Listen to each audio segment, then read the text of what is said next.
Hi everyone, thanks for tuning into the video. In life, we are faced with many difficult situations. During this time, we may experience unwanted emotions such as anger, fear, or sadness. While unwanted emotions may be a natural response to the situation, some of us may be highly sensitive to these emotions, feel them more intensely or frequently, or have a difficult time managing them. We can learn to change how we respond to the unwanted emotion by checking the facts, taking the opposite actions, and engaging in problem solving when the facts of the situations are the problem.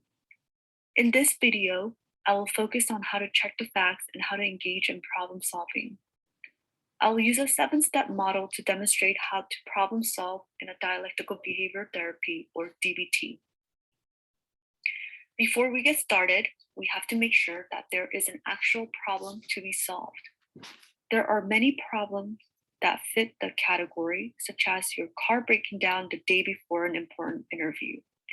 Consider the following categories when you're thinking of the problem situation. A, the situation or people that cause you to feel painful emotions. B, situations or people that are habitually avoided because they cause painful emotions. C, one-time problematic situations such as having to miss a class due to sickness. D, repeated problematic situation where the same problem keeps happening over and over. E, repeated failure to stop destructive or ineffective behavior such as engaging in substance abuse. F, chronic problematic situation where the problem is constantly present in your daily life and contributes to your negative emotions. All the listed categories are valid situations that call for problem solving. The first step is to figure out and describe the problem situation. Include the consequence of the situation that makes it a problem for you. For example, you may frequently be engaged in a situation where you are misunderstood by your friend and it creates a conflict in the relationship. This makes you irritated and you want to stop being friends. We also have to find out if there are any other obstacles that make it hard to solve the problem on hand, such as this friend being your closest friend and you don't want to lose her friendship. The second step is to check all the facts to make sure you have the right problem situation. This can be tricky because many of our emotions and actions are set off by how we think and interpret the event, not by the actual event, but it is a necessary step to ensure that we can move on to step 3. We ask the following questions in step 2. What is the emotion that you want to change? Think of what unwanted emotions you are currently experiencing it and label it. The most common emotions we can label are anger, disgust, envy, fear, happiness, jealousy, love, sadness, shame, and guilt. What is the event prompting your emotion? This means that you are describing the fact exactly the way it is, such as what you see.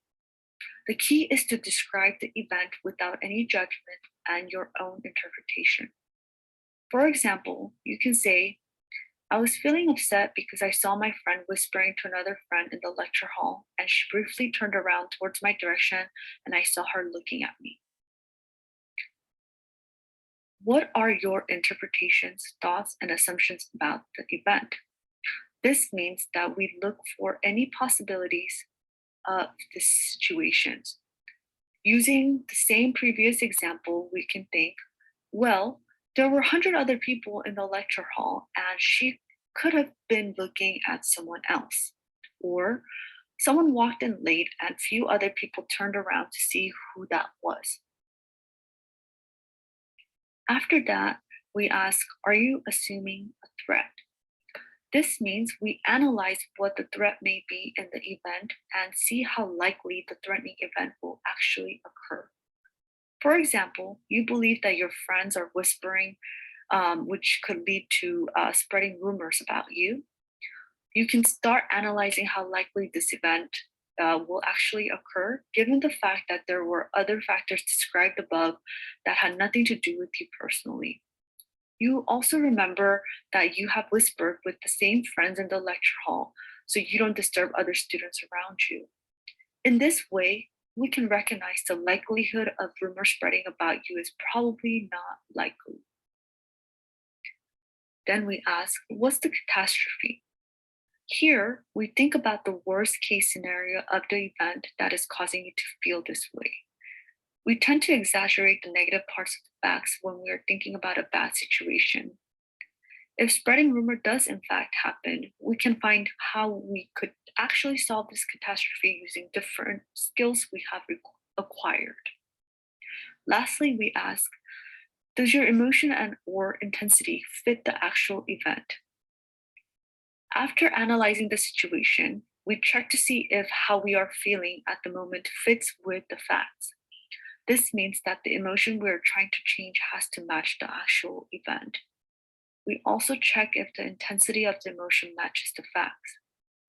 For example, a situation where emotion does not match the fact may be reacting as if someone committed a heinous crime against you when someone merged into your driving lane.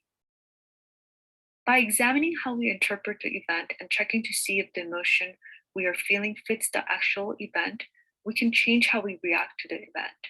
Sometimes, just knowing the true facts can change how we feel. To get more information, you can refer to the Emotion Regulation Handout 8 and 8A on the DBT Skills Training handouts and worksheet.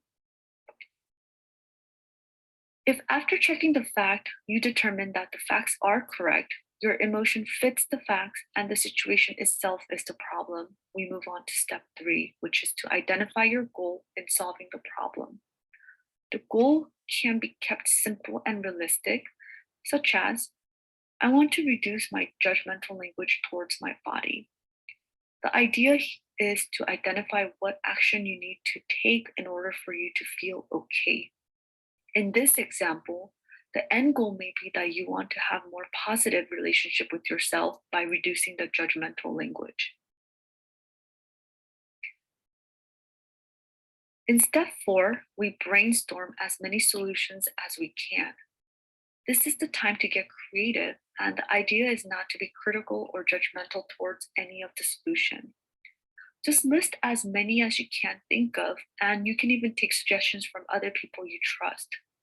For the example above, some of the ideas can be, I look at myself in the mirror every day for 1 minute and tell myself I'm a beautiful person and I want to have a positive relationship with my body. Or I will stop comparing myself to the filtered images of Instagram models and instead follow empowering body positive models. These are all great ideas. While you do this step, you might even come up with ideas like, I'll put myself in a fuzzy bear jumpsuit so I don't have to look at myself.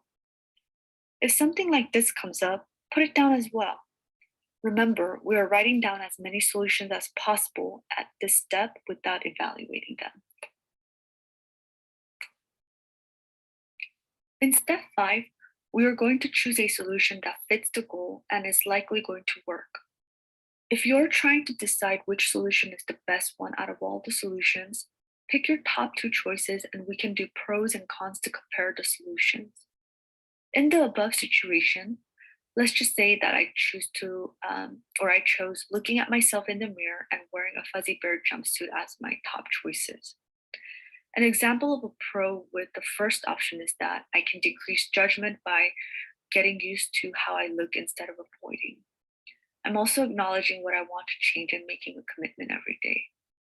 An example of a con might be initially, I may feel a little embarrassed or uncomfortable about looking at myself in the mirror.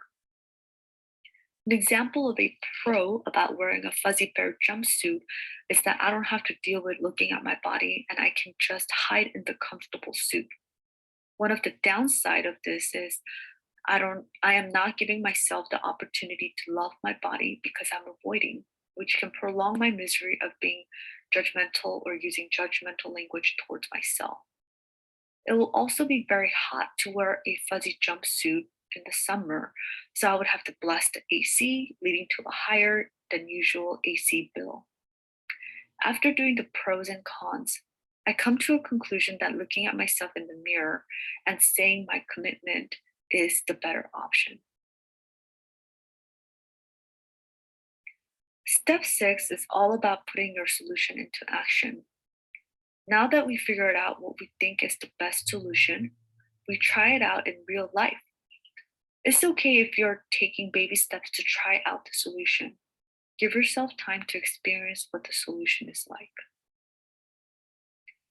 The final step is evaluating the results of using the solution. Examine to see if the solution is in fact helping you to reduce your unwanted emotion. If it does, great, keep at it. If the solution does not work as well as you thought, no worries. Just go back to step 5 and try out a different solution. I hope that you found this skill video to be helpful.